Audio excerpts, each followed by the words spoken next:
Hello student, how are you? I hope you are doing well in your preparation of physics. और अब तक हमने जो किया है फिजिक्स में, हम कर रहे हैं first unit that is electric field and electric charge. So before starting new topic, let's recapitulate few topics. In previous video हमने जो किया है, हमने किया है इलेक्ट्रिक फील्ड चार्ज एक रिंग की शेप में किया था और एक सेमी सर्कुलर, और इसमें ये कहा था कि सेमी सर्कुलर का जो रिजल्ट है वो बहुत ज़्यादा इंपॉर्टेंट है. साथ के साथ और प्रीवियस वीडियो में हमने न्यूमेरिकल्स के बारे में किया था. रादर अगर देखा जाए बेसिक हम इलेक्ट्रिक फील्ड की बारे में बात कर रहे हैं और इलेक्ट्रिक फील्ड एक चार्ज के बारे में, आइदर वो पॉजिटिव है या नेगेटिव है, हम वहाँ पर सिंगल चार्ज की बात करें. आज का जो हमारा टॉपिक है वो चार्ज के कॉम्बिनेशन के ऊपर है. अगर मान लीजिए एक चार्ज है, उसकी विसिनिटी में दूसरा चार्ज आ जाए, ये चीज तो हमने इलेक्ट्रिक फील्ड में नोट डाउन की थी, वो यूनिट पॉजिटिव चार्ज है.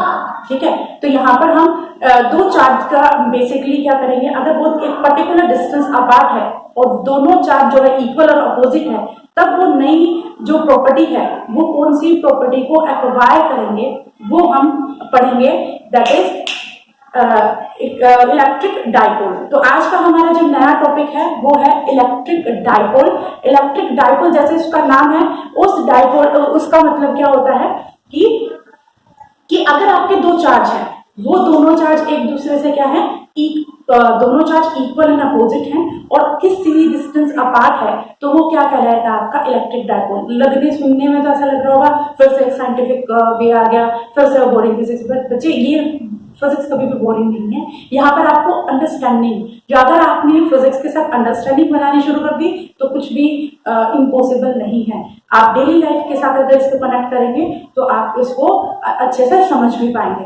तो अगर हम आज के टॉपिक की बात करें तो हमारा बेसिक जो है, अगर हम H2O यानी वाटर सबसे नेसेसिटी है तो वो भी एक डाइपोल का काम करता है. HCl आपने सुना है, वो भी एक डाइपोल का काम करता है. तो बेसिक हम ये समझेंगे what do you mean by electric dipole. As I write as electric means charge, dipole आपने केमिस्ट्री में भी सुना होगा. वैसे बेसिकली बहुत बार di means two, poles means दो इक्वल पार्ट्स कह सकते हैं. अगर हम लीमेन में कहें तो एक चार्ज है जो दो इक्वल पार्ट्स में क्या होगा, तो इलेक्ट्रिक डाइपोल्स क्या है, डाइपोल क्या है, ए पेयर ऑफ, यानी एक पेयर है. अब पेयर किस चीज का, two equal and opposite charges. Mark my word, a pair of two equal and opposite charge separated by some distance make a electric dipole. यानी अगर दो आपके पास इक्वल एंड अपोजिट चार्जेस हैं, इक्वल अपोजिट कौन सा होता है, एक पॉजिटिव चार्ज. जैसे अगर हम बात करें, यहाँ पर हमारे पास क्या है, एक पॉजिटिव चार्ज हो गया, ठीक है. अब ये दूसरा हमारे पास क्या हो गया, नेगेटिव चार्ज हो गया. दोनों किसी डिस्टेंस अपार्ट, यानी अगर मैं इसको सेंटर मानूं, ये हमारा सेंटर हो गया, तो एक पर्टिकुलर डिस्टेंस अपार्ट है, ये पॉजिटिव चार्ज, ये नेगेटिव. तो ये हमारा क्या कहलाएगा, ये इलेक्ट्रिक डाइपोल. कब कहलाएगा, जब ये दो कंडीशन को ओबे करे. First, both charge are equal, यानी दोनों के दोनों चार्ज क्या होने चाहिए, वो इक्वल होने चाहिए. दूसरा, ये दोनों चार्ज क्या होने चाहिए, अपोजिट. अगर इन दोनों में से एक भी कंडीशन ओबे नहीं कर रहा, कौन नहीं कर रहा, चार्ज नहीं कर रहा, तो आप इसको क्या कहेंगे, ये इलेक्ट्रिक डाइपोल नहीं बन रहा. तो यहाँ पर कंडीशन ये है कि बोथ चार्जेस, यहाँ पर आपके जो चार्ज है वो इक्वल, उनका मैग्नीट्यूड दैट इज इक्वल, उनका मैग्नीट्यूड इक्वल होना चाहिए. अगर एक 1 कूलम का तो दूसरा भी 1 कूलम का, एक 5 कूलम का तो दूसरा भी 5 कूलम का होना चाहिए. और both are opposite in sign, यानी मैग्नीट्यूड अगर एक पॉजिटिव है तो दूसरा नेगेटिव होना चाहिए. अब एग्जांपल के थ्रू कह देते हैं. मान लीजिए आपके पास एक है 5 माइक्रोकूलम और चार्ज पॉजिटिव 5 माइक्रोकूलम और एक है 10 माइक्रोकूलम. तो क्या उन दोनों का इलेक्ट्रिक डाइपोल पॉसिबल है? जैसे कि मैंने अभी बताया कि वो पॉसिबल नहीं है. Two equal and opposite charges should be present, only then pair of that charges will make electric dipole. और एग्जांपल अगर मान लीजिए दो आपके पास चार्ज है, एक है 5 माइक्रोकूलम, दूसरा भी है -5 माइक्रोकूलम. ठीक है, दोनों के दोनों एक जगह प्रेजेंट है. ठीक है, दोनों का जो सेंटर है वो एक दूसरे से कोलाइड कर रहा है, दोनों एक जगह पे प्रेजेंट है. तो क्या वो डाइपोल बनाएंगे? नहीं, क्योंकि डाइपोल में हमने क्या बोला है, क्योंकि यहाँ पर हमारे पास two equal and opposite charge होना चाहिए, इक्वल भी है अपोजिट भी है बट सम डिस्टेंस अपार्ट, यानी यहाँ इक्वल अपोजिट के साथ क्या होना चाहिए, सम डिस्टेंस अपार्ट, ये डिस्टेंस भी होनी जरूरी है। तो यहाँ पर हमारे पास क्या है, तभी वो इलेक्ट्रिक डाइपोल बनाएंगे। वैसे हमारे केमिस्ट्री में बहुत से पोलर और नॉन पोलर, तो यहाँ पर हम बेसिकली जो है पोलर मॉलिक्यूल्स की बात कर रहे हैं। एग्जाम्पल के तौर पे अगर हम बताएं कि हमारे पास क्या है, मान लीजिए फॉर एग्जाम्पल H2O जो है हमारा इलेक्ट्रिक डाइपोल, HCl जो है वो क्या है, एग्जाम्पल है। ये कुछ एग्जाम्पल हैं जो हमारे क्या है, इलेक्ट्रिक डाइपोल के मेन एग्जाम्पल कह सकते हैं जो हम डेली लाइफ में देखते हैं। अब इसके बाद इलेक्ट्रिक डाइपोल हमने पढ़ लिया कि इलेक्ट्रिक डाइपोल दो equal opposite charges some distance apart, that is called electric dipole. But the use of it and how we can measure electric dipole, तो नेक्स्ट हमारे पास है how we can calculate the strength of electric dipole. हम electric dipole को किस तरह से major कर सकते हैं, उसकी स्ट्रेंथ, कौन कितना ज्यादा स्ट्रॉन्ग है, कौन कितना ज्यादा वीक है। तो हमें जो उसकी स्ट्रेंथ को निकालना है, तो वो हमारे पास क्या होगा, इलेक्ट्रिक डाइपोल मूवमेंट,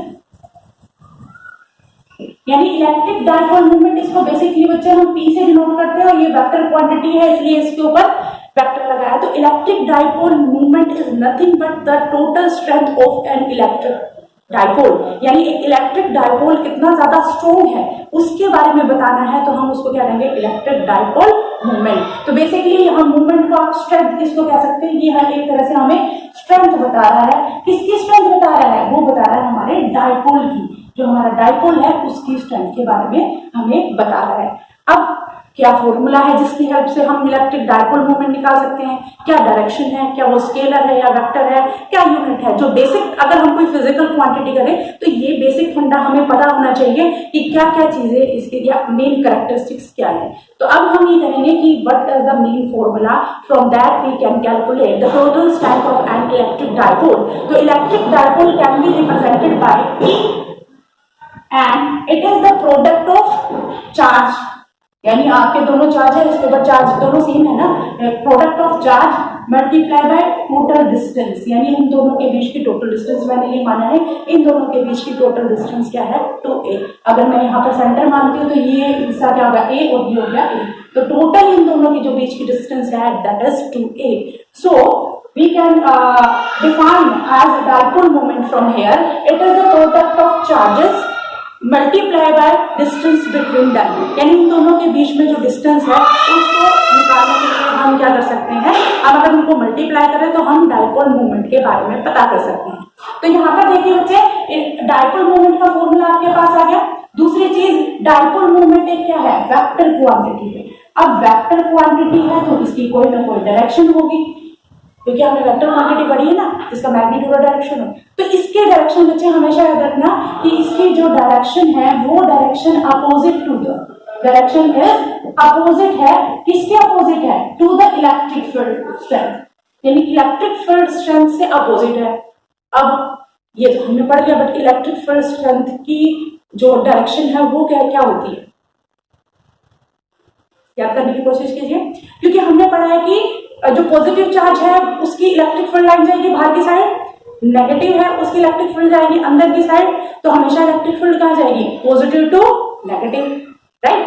यानी हमारी इलेक्ट्रिक फील्ड की लाइन जो हमारी स्ट्रेंथ है वो हमेशा डायरेक्शन क्या होगी, positive charge to negative charge. But in case of electric dipole movement, the direction of electric dipole movement will be from negative charge to positive charge. तो यहाँ पर हम इसको लिख सकते हैं कि हमारे इलेक्ट्रिक डाइपोल की जो डायरेक्शन है वो है negative to positive charge. I think you are getting my point. कई बार ये क्वेश्चन पूछे थे, what is the direction of electric dipole movement, ठीक है। तो यहाँ पे आई थिंक आपको क्लियर हो गया, ये एक वेक्टर क्वांटिटी है और उसकी जो डायरेक्शन है that is opposite to the E, that is electric field. Next thing, what is the unit, you can also find the unit, what is the unit of charge, right, coulomb, and what is the unit of, ये distance है ना, a, that is the distance, तो यहाँ पर क्या है, coulomb metre. तो ये हमारे पास क्या हो गया, यूनिट हो गई किसकी, इलेक्ट्रिक डाइपोल मूवमेंट की।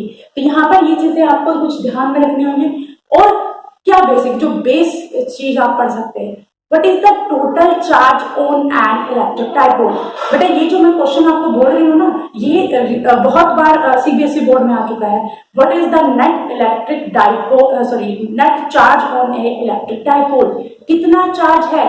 एक नेट वर्ड बोल रही हूँ, what is the net electric charge on A electric dipole, क्या होना चाहिए, plus Q minus Q. Net charge कब निकालते हैं, यानी अगर हम नेट चार्ज निकालने चले तो क्या होता है कि जितना भी चार्ज उसको ऐड अप कर दो, तो यहाँ पर हमारे पास चार्ज कितना आएगा, इक्वल है, अपोजिट है, तो एक दूसरे को क्या करेंगे, वो कैंसिल। तो ये हमेशा याद रखना। तो नेट चार्ज जो होगा एक डाइपोल के ऊपर, net charge is equal to 0 on an dipole, electric dipole. तो इसको रादर हम डाइपोल की जगह इलेक्ट्रिक डाइपोल लिखते हैं। ये चीज बेटा कई बार एक नंबर के क्वेश्चन में आ सकता है कि आपको कह देंगे एक क्यूब है, उसके बीच में आपको एक इलेक्ट्रिक डाइपोल रखा हुआ है, तो बताइए उस इलेक्ट्रिक डाइपोल की वजह से उस क्यूब के ऊपर कितना चार्ज आएगा। तो बच्चे वहां तो हमें बेसिक ये देखना है ना, इलेक्ट्रिक फील्ड के जो आपका इलेक्ट्रिक डाइपोल है उसके ऊपर तो टोटल जो आपका चार्ज है दैट इज इक्वल टू 0। अगर वो 0 है तो क्यूब के ऊपर क्या आएगा, कोई चार्ज नहीं आएगा। तो यहाँ पर हमें बेसिक चीज है कि नेट जो चार्ज होगा किसी भी इलेक्ट्रिक डाइपोल की वजह से that is equal to 0। I think आपको कुछ समझ में आया होगा कि हम क्या चीज करने जा रहे हैं। जैसे मैंने एग्जांपल बताया, दीज आर द एग्जांपल, ये तो मैंने कोई बेसिक से एग्जांपल है, बहुत सारे और भी एग्जांपल हैं कि हमारे पास क्या है H2 और HCl।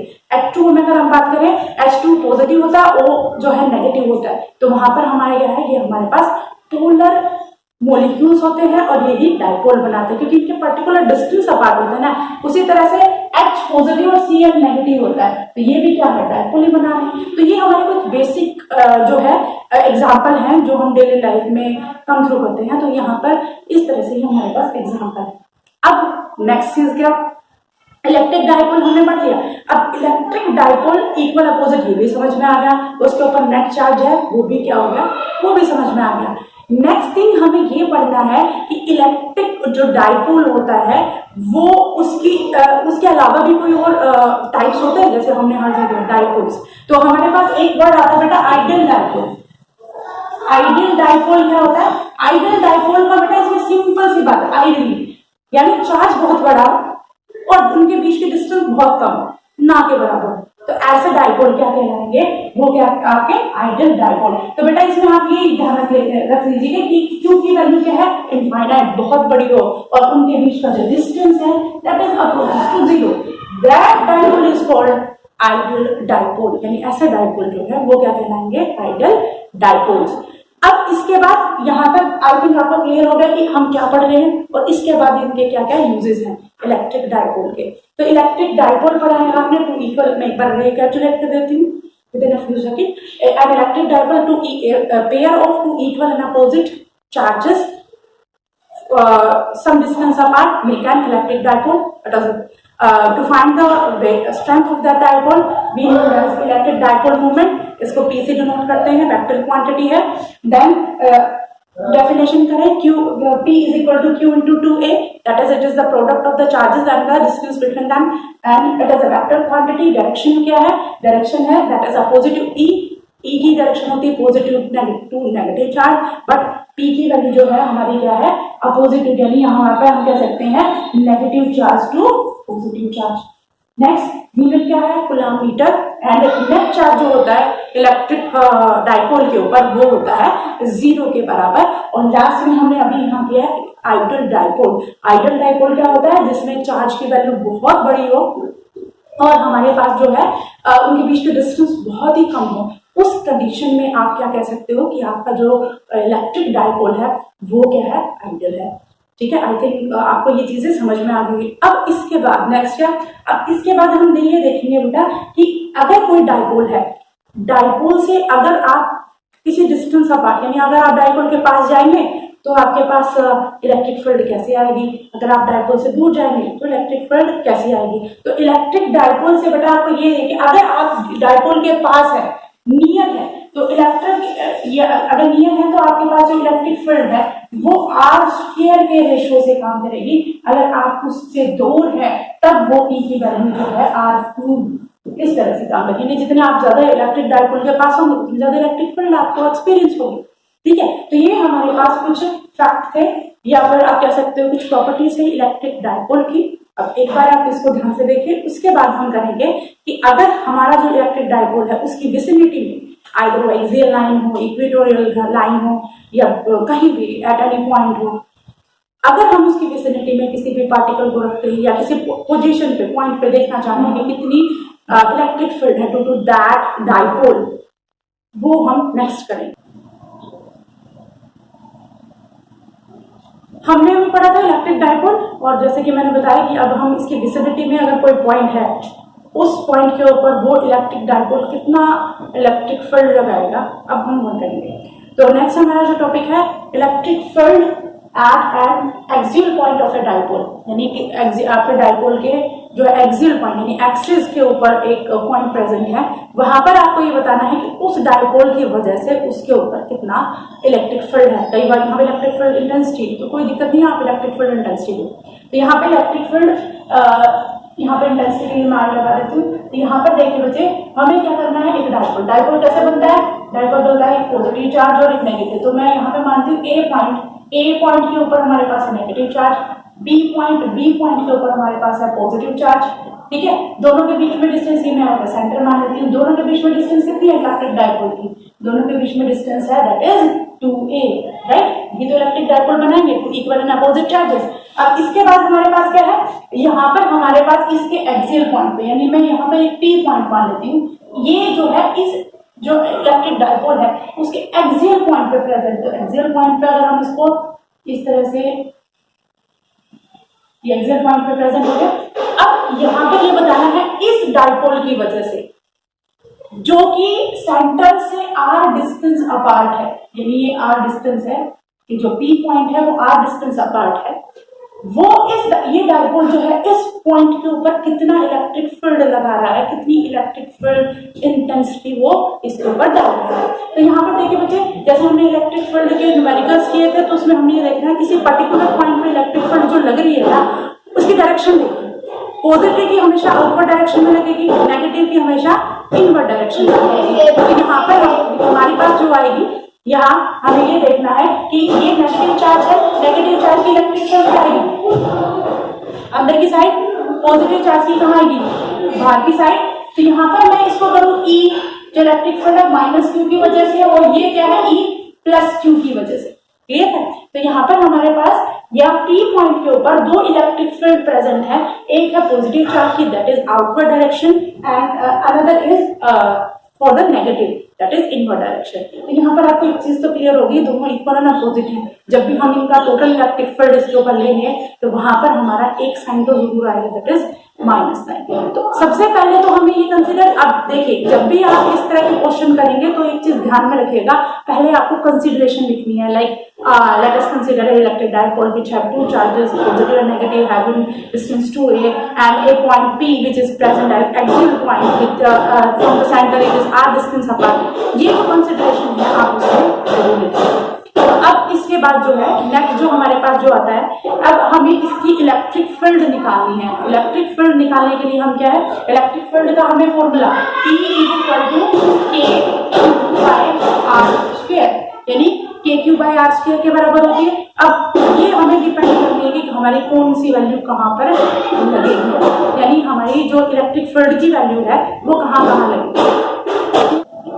तो हमें मेन है डिस्टेंस कितनी अपार्ट है, तो यहाँ पर हम देखेंगे पॉजिटिव चार्ज कितने डिस्टेंस अपार्ट है, नेगेटिव चार्ज कितने डिस्टेंस अपार्ट है, और इलेक्ट्रिक फील्ड जैसे बोलते हैं KQ/r²।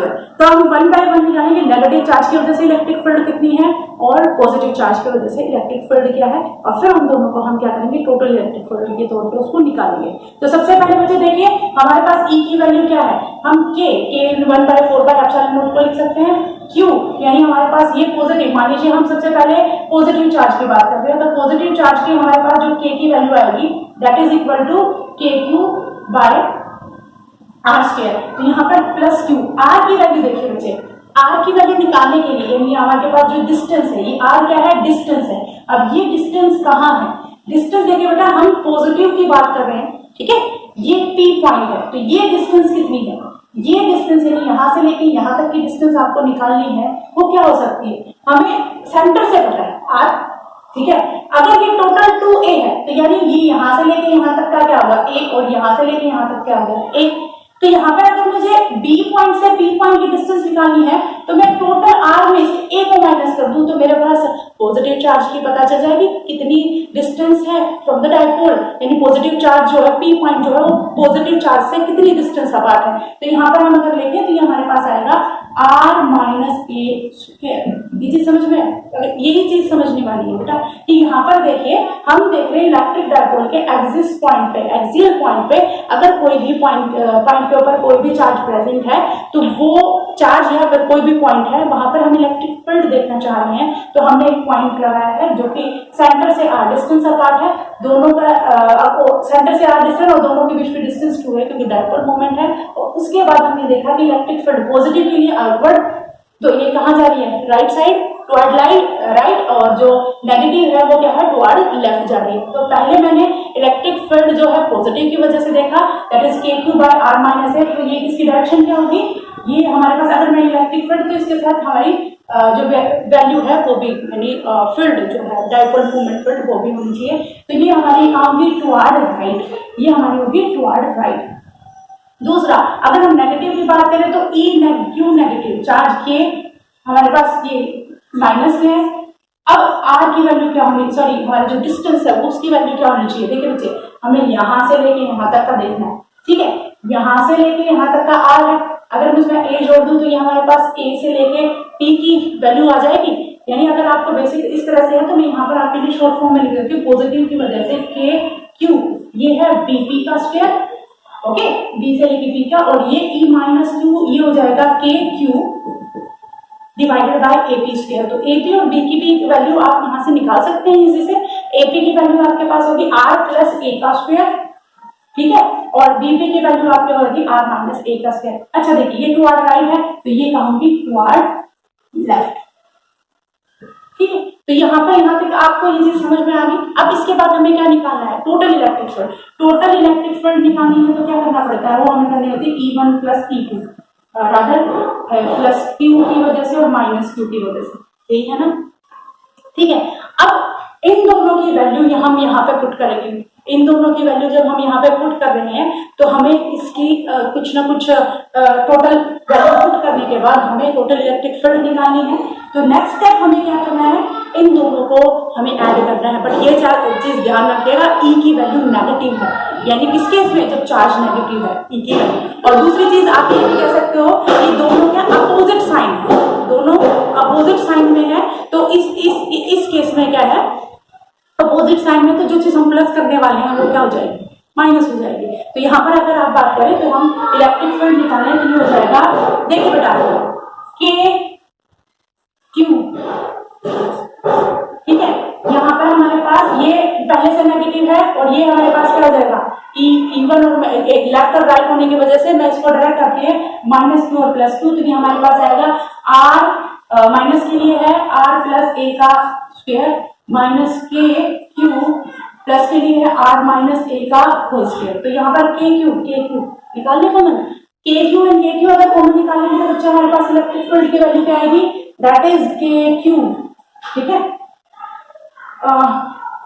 1 bye are plus A का square minus 1 minus R minus A का स्क्वायर, ठीक है। अब इन दोनों को सोल्व करें, सोल्व करने के लिए क्या कर सकते हैं, जब इनको सोल्व करेंगे तो बेटा देखिए A square plus B square plus 2ab, A square plus B square minus 2ab, ठीक है। इन दोनों का हमें एलसीएम लेना पड़ेगा, उसको हमें सोल्व करना पड़ेगा। तब अगर हम इसको सोल्व करेंगे तो सोल्व करने के बाद हमारे पास इलेक्ट्रिक फील्ड की वैल्यू कितनी आ जाएगी, दैट इज के को लिख लूं 1 divided by 4 pi epsilon naught Q, ठीक है। ऊपर जब बेटा हम सोल्व करेंगे तो यहाँ पर अगर आप सोल्व करके देखेंगे तो देखिए r square plus r square, r square plus a square minus sign है तो ये दूसरे से कैंसिल हो जाएंगे। तो आपके पास क्या बचेगा, यहाँ पे आपके पास बचेगा दैट इज 2a क्वांटिटी, यानी अगर मैं यहाँ पे आपको करके दिखाऊं तो आर प्लस ए का स्क्वायर और ये हो जाएगा आर माइनस ए का स्क्वायर। तो यहाँ पे आर स्क्वायर प्लस में ए स्क्वायर प्लस में 2ra माइनस यहाँ पे क्या r square plus a square minus 2ar, ठीक है। देखिए अब माइनस साइन खोलेंगे तो यहाँ पर क्या आ जाएगा, ये माइनस हो जाएगा ये प्लस हो जाएगा, तो ये तो आपस में कैंसिल हो गए। तो हमारे पास क्या बचा 4ar, लिख सकते हैं ना। तो इसलिए हम क्या है, इन सभी को 4AR और नीचे हमारे पास क्या a प्लस बी का whole square, a minus b का होल स्क्वायर, तो इसको क्या लिख सकते हैं, a square minus b square का होल स्क्वायर लिख सकते हैं। तो इसको हम जब सोल्व करेंगे तो हमारे पास जो वैल्यू 4AR आएगी ना, तो इसको जब हम सोल्व करेंगे तो हमारे पास क्वांटिटी आएगी लाइक 4AR, ठीक है, divided by r square minus a square square. Clear? एक बार आप दोबारा से विचार कर लीजिए कि हमने क्या इलेक्ट्रिक फील्ड स्ट्रेंथ निकाली है, और इलेक्ट्रिक फील्ड स्ट्रेंथ के लिए हमारे पास जो वैल्यू आएगी that is equal to 1 divided by 4 pi epsilon naught q into 4a into r divided by a square minus r square minus a square की value का होल स्क्वायर। साथ ही साथ बेटा यहाँ पर हम इसका यूनिट वेक्टर, तो p हमारे पास यूनिट वेक्टर क्योंकि हमारे डाइपोल है तो हम यहाँ पर p इसका यूनिट वेक्टर साथ के साथ लगा देंगे। तो बच्चे यहाँ पर देखिए, हम इसको इलेक्ट्रिक डाइपोल मूवमेंट की टर्म में करें तो कैसे होगा, 4 को 2 टर्म में 2 इंटू 2, तो यहाँ पर मैं इसको लिख सकती हूँ 1 divided by 4 pi epsilon not 2 मैं आगे लिख लेती हूँ, बचा 2a into Q into are लिख सकते हैं बच्चे इसको। तो ये हमारे पास क्या आ गया, r square minus a square का स्क्वायर, और ये हमारे पास रिजल्ट क्यों लिखा हमने, क्योंकि हमने डाइपोल स्ट्रेंथ की टर्म में बताना है। तो Q इंटू 2a क्या होता है, P के बराबर, तो यहाँ पर हम इसको P लिख सकते हैं, E is equal to 2P into r divided by 4 pi epsilon naught r square minus a square whole square, ये आपके पास यूनिट वेक्टर है। यानी अगर आप बात करें total electric field at a point which is present at the axial of an electric dipole that should be equal to 2PR 4 by epsilon naught r square minus a square, और ये हमारे पास unit vector है। अगर हम यहाँ पे इसका special case करें तो स्पेशल केस हमारे पास कितना आएगा, क्या हो सकता है, अगर ये वाला जो पॉइंट है बहुत दूर हो जाए, लाइक बहुत दूर हो जाएगा, तो हमारे पास 2a क्या है पॉइंट साइज, जैसे हमने पिछले में भी किया था कि जितनी रिंग से जितनी दूर जाएंगे तो वो क्या होगा पॉइंट सोर्स की तरह काम करेगा। तो अगर r is very very greater than a, तो हम क्या कर सकते हैं, इसको नेग्लेक्ट कर सकते हैं, और नेग्लेक्ट करेंगे तो हमारे पास ये क्या बनेगा, E is equal to 2P 4 pi epsilon naught, ये r का 4 बन जाएगा और ये r से r कैंसिल हो जाएगा, तो Q इंटू P। तो ये आपके पास टोटल इलेक्ट्रिक फील्ड हो गई स्पेशल केस में जब आप P पॉइंट को बहुत दूर हैं, ठीक है, तो वो एज अ डाइपोल। तो एक बार आप इसको ध्यान से पढ़िए, उसके बाद मैं आपको आगे करवाऊंगी दैट इज इक्वेटोरियल पॉइंट, यानी अगर उसके 90 डिग्री के ऊपर कोई पॉइंट प्रेजेंट है तब इलेक्ट्रिक डाइपोल कैसे होगा, ठीक है।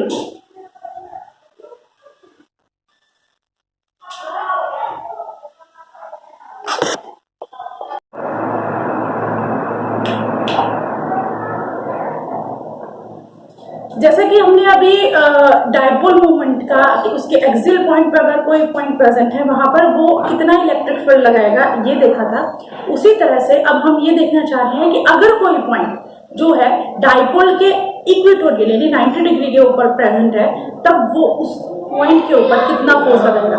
बट इसमें एक चीज ध्यान से देखिएगा कि इसमें जो कुछ है उसका डायग्राम है, डायग्राम अगर आपने सही बना दिया आपको इलेक्ट्रिक फील्ड की डायरेक्शन पर समझ में आ गई, तो उसके बाद जस्ट आपको जो उसको इक्वेट करके उसको आगे सोल्व करना है। तो इसको बनाने के लिए थोड़ा डायग्राम को ध्यान से देखिएगा। जैसे कि मैंने आपको कहा कि हम यहाँ पर क्या कर रहे हैं, हम यहाँ पर डाइपोल के इक्वेटोरियल पोजीशन पे, तो इक्वेटोरियल पोजीशन पे जैसे अगर मान लीजिए हमारे पास ये डाइपोल हो गया, ए पॉइंट के ऊपर माइनस क्यू चार्ज है, बी पॉइंट के ऊपर हमारे पास प्लस क्यू चार्ज है, और हम ये डाइपोल मूवमेंट लेंगे, डाइपोल मूवमेंट दैट इज ये इसका सेंटर है, तो यहाँ पर हमारे पास इसकी टोटल लेंथ कितनी होगी, जैसे कि हमने डाइपोल मूवमेंट के बारे में पढ़ा, तो ये है 2a के बराबर। अगर ये 2a है तो ये भी हमारा क्या होगा a के बराबर, और ये भी क्या हो जाएगा a के बराबर। अब प्रेजेंट का है charge equatorial position that is 90 degree, तो यहाँ पर अगर हम एक पॉइंट माने ये वाला P पॉइंट, इसके ऊपर हमें ये देखना है जो कि P पॉइंट है, यहाँ पर इलेक्ट्रिक फील्ड बतानी है, तो ये जो है इस पोजीशन से, यानी आप कह सकते हो ये जो आपका सेंटर है उस सेंटर से r डिस्टेंस अपार्ट है, तो इसलिए मैं इसको मैं रखती हूँ कि हमारे पास ये जो है ये r डिस्टेंस अपार्ट है। क्लियर? अब आपको ये बताना है ये जो पॉइंट P है इस पर, इस डाइपोल, इस पे प्रेजेंट जो चार्जेस हैं उसका क्या असर पड़ेगा, क्या इफेक्ट होगा एट पॉइंट P। हमें सिर्फ वही नॉलेज देखनी है जो हमने प्रीवियस बेसिक में की थी कि पॉजिटिव इलेक्ट्रिक फील्ड जो होता है पॉजिटिव चार्ज का किस साइड होता है, नेगेटिव चार्ज का किस साइड होता है। हमने ये पढ़ा है कि पॉजिटिव चार्ज का आउटवर्ड होता है, नेगेटिव चार्ज का इनवर्ड। बस वो चीजें ड्रॉ कीजिए। आपके पास दो वेक्टर हैं, उनका मैग्नीट्यूड आपने सिंपल निकाला है। तो यहाँ पर देखिए ये नेगेटिव है, तो अगर मैं यहाँ पर बात करूं तो ये इसको लाइन ज्वाइन करें ए से लेके पी तक और ये हमारी बी से लेके पी तक, ठीक है। अब पॉजिटिव चार्ज है, पॉजिटिव चार्ज की फील्ड कहाँ थी है, आउटवर्ड डायरेक्शन में हो गई आउटवर्ड डायरेक्शन। इसको हम ई नेगेटिव क्यू जैसे हम करते हैं इसे डिनोट कर लिया। दूसरा हमारी चीज जो है वो है नेगेटिव चार्ज। नेगेटिव चार्ज में इलेक्ट्रिक फील्ड कहाँ जाती है, वो जाती है इनवर्ड। तो ये हमारे पास होगी, ये हमारे पास होगी ई सॉरी ये हमारे प्लस के लिए है, ये हमारे पास हो जाएगा माइनस के लिए। आई थिंक ये चीज आपको समझ आ रही है। डाइपोल पे पी पॉइंट पे हम देख रहे हैं इलेक्ट्रिक फील्ड पॉजिटिव की वजह से आउटवर्ड डायरेक्शन में और ये इनवर्ड। यदि आपके पास ये दो वेक्टर हो गए, इनका रिजल्टेंट कहाँ होगा, इनका रिजल्टेंट इनके मिड में होगा। तो अगर इसको हम ज्वाइन करें तो वो कुछ इस तरह से, यानी पैरेललोग्राम लो आपको अगर याद है तो वहां पर आप लिखिए कि इस ये जो हमारा है वो नेट रिजल्टेंट इलेक्ट्रिक फील्ड आएगा। अब अगर नेट रिजल्टेंट इलेक्ट्रिक फील्ड इस साइड है वो हम कैसे डिनोट करेंगे, हम कैसे पता कर सकते हैं कि और कहीं भी तो हो सकता है, क्वेश्चन ये भी आ सकता है। बट हमने रिजोल्यूशन ऑफ कंपोनेंट पढ़े। रिजोल्यूशन ऑफ कंपोनेंट की बात करें तो हमारे पास क्या है, यहाँ पर दो कंपोनेंट बनेंगे। एक इस साइड में सिर्फ आपको सिर्फ बेसिक सा आइडिया दे रही हूँ कि यहाँ पर हमारे पास एक कंपोनेंट बनेगा और एक बनेगा इस साइड कंपोनेंट। ये आपस में क्या कर देंगे, कैंसिल कर देंगे। तो यहाँ पर हमारे जो इस डायरेक्शन में यानी इस वेक्टर का जो बनेगा वो भी यही बनेगा और इस वेक्टर का जो बनेगा वो भी इसी साइड बनेगा और वो बनेगा हमारा ई, मान लीजिए ई plus Q cos of theta और ये हमारे पास हो जाएगा दूसरा vector E minus cos of theta. यानी दोनों के दोनों जो एंगल्स हैं वो क्या है, कोस थीटा के ही एंगल बनेंगे। ऐसा हमने एक बार इलेक्ट्रिक फील्ड में भी करके देखा है। देखिए मैं दोबारा से बता रही हूँ कि यहाँ पर इलेक्ट्रिक फील्ड है तो इसके रिजल्टेंट दो बनेंगे, एक इस साइड बनेगा, ये साइन थीटा वाला कॉन्सेप्ट बनेगा, इसी तरह से इस साइड बनेगा कोस थीटा, ठीक है। यानी ये हमारे पास एंगल थीटा है तो ये एंगल थीटा होगा, सिमिलरली एंगल थीटा होगा। तो हमने ये भी पढ़ा है कि जो एंगल के साथ बनता है यानी जो साइड के साथ बनता है वो कोस थीटा होता है। तो इसीलिए हमने क्या किया कि यहाँ पर ये हमारे पास E plus Q sine of theta है और यहाँ पर आएगा E minus of Q sine of theta. आपस में एक दूसरे को कैंसिल कर देंगे तो रिजल्टेंट जो देगा हमें ये वाला यानी ई q cos theta E minus q cos of theta. यानी नेट रिजल्टेंट कितना होगा, इन दोनों का अगर हम ऐड करें, यानी दोनों ऐड ही तो हो रहे हैं, सेम डायरेक्शन में है, तो यहाँ ऐड करेंगे तो हमारे पास क्या आएगा 2e कोस ऑफ थीटा। ये मैं आपको फर्दर के लिए बता रही हूँ। तो आपको बेसिक कॉन्सेप्ट अगर आपको ये डायग्राम समझ में आ गया तो बच्चे आगे कोई दिक्कत नहीं, आपको सिर्फ इसको ड्रॉ करना है, इसकी इलेक्ट्रिक फील्ड्स निकालनी है, उनको एड अप करना है, नथिंग एल्स। अब देखिए हम निकालते हैं ई क्यू।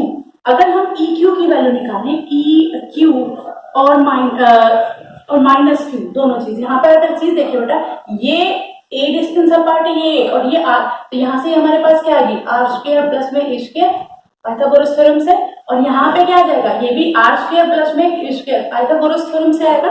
अब इसके बाद देखिए ई क्यू क्या होता है, k q by r square, is it so. तो यहाँ पर अगर मैं प्लस साइन की बात कर रही हूँ तो प्लस साइन का भी क्या आएगा आर स्क्वायर प्लस में ए स्क्वायर 1/2, 1/2 नहीं स्क्वायर आएगा, तो ये इसका इसके ऊपर स्क्वायर है तो ये हमारे पास क्या हो जाएगा आर स्क्वायर प्लस में ए स्क्वायर। तो यहाँ बेसिक में सबसे पहले कि डायरेक्ट आपको ये ना करके दिखाते हैं, मैं इसका किस डायरेक्शन में आपकी इलेक्ट्रिक फील्ड है उसको बता देंगे। तो इसको हम पहले इस तरह से लिखते हैं कि ई क्यू ए क्यू यानी क्यू चार्ज जो है कितने डिस्टेंस अपार्ट है बी पी स्क्वायर, जैसे हमने पिछले में किया था, और ये इसकी डायरेक्शन क्या होगी टुवार्ड्स कितनी इलेक्ट्रिक फील्ड की डायरेक्शन बी से लेके टी की साइड टुवार्ड्स बीपी। ये चीज समझ में आ रही है। यहाँ पे हमें डायरेक्शन लिखनी जरूरी है बच्चे, क्योंकि ये एक वेक्टर क्वांटिटी है और बिना डायरेक्शन ये क्या है ये सिर्फ मैग्नीट्यूड को दिखाएगी। तो यहाँ पर हमारे पास क्या पॉजिटिव चार्ज जो है बीपी रिप्रेजेंट तो k q by BP square. Similarly E minus q वो किसके बराबर है के क्यू, दोनों के बीच में डिस्टेंस कितनी ए पी स्क्वायर। डायरेक्शन बताइए टुवर्ड्स इलेक्ट्रिक फील्ड कहाँ है वो नेगेटिव साइन के साइड है, तो यहाँ पे P A toward P A. ये चीज आई थिंक आपको समझ में आ गई। अब नेक्स्ट स्टेप में हमें क्या करना है, आपको ये साफ नजर आ रहा है कि जब डिस्टेंस ही सेम है तो आप ये कह सकते हो हियर ए पी और जो आपका BP है बोथ आर इक्वल। अगर दोनों इक्वल है तो आप क्या कह सकते हो कि E माइनस क्यू और E प्लस क्यू दोनों के दोनों क्या है, बराबर है। अगर दोनों बराबर हैं तो उनका रिजल्टेंट किसके बराबर होगा, K Q R square plus A square. ठीक है, तो ये हमारे पास K Q R square plus है, क्योंकि अंडर रूट है वो स्क्वायर से कैंसिल हो जाएगा, R स्क्वायर प्लस में A स्क्वायर हो जाएगा। अब इसके बाद नेक्स्ट स्टेप देखिए, हमें क्या निकालना है, टोटल रिजल्टेंट। जैसे मैंने बताया दो रिजोल्यूशन कंपोनेंट्स बनेंगे, तो नेट हमारा जो इलेक्ट्रिक फील्ड बनेगा, नेट इलेक्ट्रिक फील्ड वो किसकी वजह से बनेगा, वो कोस फैक्टर की वजह से बनेगा। और कोस फैक्टर की वजह से बनने का मतलब क्या है, वो ट्वाइस यहाँ पर वो ऐड हो जाएगा। तो आप इसको लिख सकते हो E q cos of theta plus E minus q cos of theta, both are equal, तो हम इसको लिख सकते हैं 2EQ कोस ऑफ थीटा। ये हमारे पास हो गया नेट इलेक्ट्रिक फील्ड यानी E के बराबर। नेक्स्ट आपको करना क्या बचे, EQ की वैल्यू पुटअप करनी है। EQ की वैल्यू पुट करेंगे तो EQ की वैल्यू कोई भी माइनस के करो चाहे प्लस के करो, बात दोनों सेम ही है। तो KQ divided by R square plus में A स्क्वायर। नेक्स्ट थिंग है कोस थीटा। कोस थीटा की वैल्यू अगर हम निकालना चाहिए तो ये हमारे पास ट्रायंगल है, अगर मान लीजिए हमारे पास ये एंगल है, तो यहाँ पर हमारे पास क्या है, ये ट्रायंगल है, और यहाँ पर अगर हम कोस थीटा की वैल्यू निकालें तो वो किसके बराबर होगी, that is A divided by under root A R square plus A square. तो यहाँ पर हम कोस थीटा की वैल्यू लिखेंगे A divided by under the root R square plus में A स्क्वायर। ठीक है, नेक्स्ट थिंग 2 इंटू, यहाँ मैं इसको 1 divided by 4 pi epsilon not लिख लूं। ये बना 2 को इसके साथ कर देती हूँ 2A इंटू क्यू, क्योंकि हमें डाइपोल मोमेंट स्ट्रेंथ बतानी है, डाइपोल मोमेंट बताना है, तो मैंने इसको रीअरेंज कर दिया। और यहाँ पर क्या हो जाएगा, आर स्क्वायर प्लस में A स्क्वायर की वैल्यू 3/2, ये 1 है प्लस 1/2 दैट इज 3/2। तो ये हमारे पास क्या है, नेक्स्ट स्टेप में क्या लिख सकते हैं, Q into 2A that is equal to P। ठीक है, P किसके बराबर होगा, 4 pi epsilon naught R square plus में A स्क्वायर की वैल्यू 3/2। तो E मैं इसको इक्वेटोरियल के ऊपर आपका जो वैल्यू आएगी that is equal to P divided by 4 pi epsilon naught R square plus में A स्क्वायर की पावर 3/2। और अगर हम स्पेशल केस की बात करें, जैसे हमने एक्सियल पॉइंट में किया था, तो अगर if R is very very greater than A, यानी ये जो है हमारा P पॉइंट है बहुत दूर हो जाए, तो उस केस में हमारे पास क्या है, ये हमारे पास हो जाएगा P स्क्वायर से कैंसिल हो जाएगा 4 pi epsilon naught R cube. तो ये हमारा E इक्वेटोरियल के ऊपर वैल्यू आ गया। E एक्सियल के ऊपर हमारे पास क्या वैल्यू आ रही थी, E एक्सियल के ऊपर हमारे पास आई थी 2P, और यहाँ पे 4 pi epsilon naught R cube अभी हमने किया है ना। तो E इक्वेटोरियल के ऊपर इतना वैल्यू आ रही थी, E एक्सियल के ऊपर इतना आ रही है, तो हम इन दोनों को इक्वेट करें तो क्या लिख सकते हो, E axial that is twice of E equatorial. साफ नजर आ रहा है यहाँ से। तो आप इसका ये रिलेशन, कई बार क्वेश्चन आता है, prove that E axial is equal to twice of E equatorial. ठीक है, तो ये आपका कुछ क्वेश्चन इस तरह से होगा। ये था डाइपोल मोमेंट का एक्सियल लाइन पे, इक्वेटोरियल लाइन पे किस तरह से बताएंगे। बाकी इसके जो नेक्स्ट है टॉर्क वगैरह, जो डाइपोल मोमेंट किसी इलेक्ट्रिक फील्ड में रख दिया जाए किस तरह से होगा, वो हम करेंगे नेक्स्ट वीडियो में। तब तक के लिए इन चीजों को, जो टॉपिक्स हैं उसको अच्छी तरह से कर लीजिए, और जो अगर डाउट है तो वो पूछ सकते हैं। तब तक थैंक यू।